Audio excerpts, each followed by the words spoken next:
ሰላም እንዴት ሰነበታችሁ? ይህ በአዲስ ከተማ ክፍለ ከተማ ወረዳ 4 ኮሚኒኬሽን ጽህፈት ቤት እየተዘጋጀ የሚቀርብላችሁ ሳምንታዊ የመስኮት ዜናችን ነው። በአዲስ ከተማ ክፍለ ከተማ ወጣቶችና ስፖርት ጽህፈት ቤት ባዘጋጀው 15ኛው የአካል ጉዳተኞች ፓራኦሎምፒክ ውድድር በወንዶች እንዲሁም በሴቶች ለተሳትፎ በአጠቃላይ 3 ዋንጫዎችን ማምጣት መቻሉን አሳወቀ። በወረዳው የህብረተሰብ ተሳትፎና በጎ ፍቃድ ማስተባበሪያ ጽህፈት ቤት የ2018 የመሠረተ ልማት ንቅናቄና የ2018 የአንደኛ ሩብ ዓመት እቅድ አፈጻጸሙ እየተካሄደ። አዲስ ከተማ ክፍለ ከተማ ወረዳ 4 ኮሚኒኬሽን ጽህፈት ቤት ከወረዳው የአርሶ አደርና ከተማ ግብርና ጽህፈት ቤት ጋር የወተት ላም ተዋጽኦ አቅራቢ ኢንተርፕራይዞች ጋር አጠር ያለ ቆይታ አድርጓል። ይከታተሉን። ይሄ የወተት ላሞች እርባታ ለአካባቢው ማህበረሰብ ምን እየጠቀመ ነው የሚገኘው? እንግዲያው ምናልባት ራሳቸው ደንበኞች መጥተው ተጠይቀው እነሱ ቢመልሱት የተሻለ ነው ብዬ ነው የማስበው። 2 ጠቀሜታዎች ቢያንስ አለ። አንደኛ ንጹህ ወተት ማግኘት ይችላል።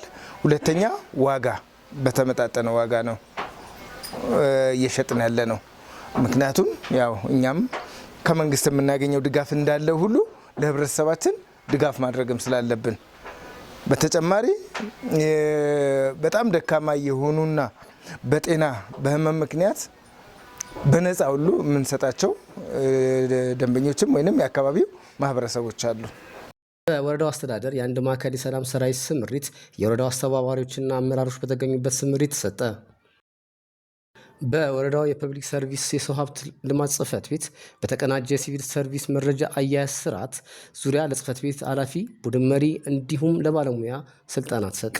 ከወረዳው ምክር ቤት አባላትና ሲቪክ ማህበራት ጋር የፓናል ውይይት ተካሄደ። አዲስ ከተማ ክፍለ ከተማ ወረዳ 4 አስተዳደር ሴቶች ህጻናት ማህበራዊ ጉዳይ ጽህፈት ቤት የ2018 የህጻናት ፓርላማ አንደኛ መደበኛ ጉባኤውን አካሄደ። አዲስ ከተማ ክፍለ ከተማ ወረዳ 4 ኮሚኒኬሽን ጽህፈት ቤት የባለ ጉዳይ ቀንን አስመልክቶ ከፐብሊክ ሰርቪስና የሰው ሀብት ልማት ጽህፈት ቤት ጋር አጠር ያለ ቆይታ አድርጓል። ይከታተሉ። ጥቅል ግን ይሄን አገልግሎት በምን ደረጃ ላይ አለ ለማለት ፐብሊክ ሰርቪስ የወረዳው ምክር ቤት እና ኮሚኒኬሽን ጋር በጋራ በመሆን የክትትልና ድጋፉን ስራዎች ይሰራ እንገኛለን ማለት ነው። በዚህ መሰረት በምልከታችን ያየናቸው ግኝቶች ከወትሮ በተለየ ሁኔታ ባለሙያዎችና ቡድኖች እንዲሁም አመራሮች ቢሮአቸው ተገኝተው የወጡትን ባለ ጉዳዮች በአግባቡ የማስተናገድ ስራዎችን እየሰሩበት ይገኛል ማለት ነው።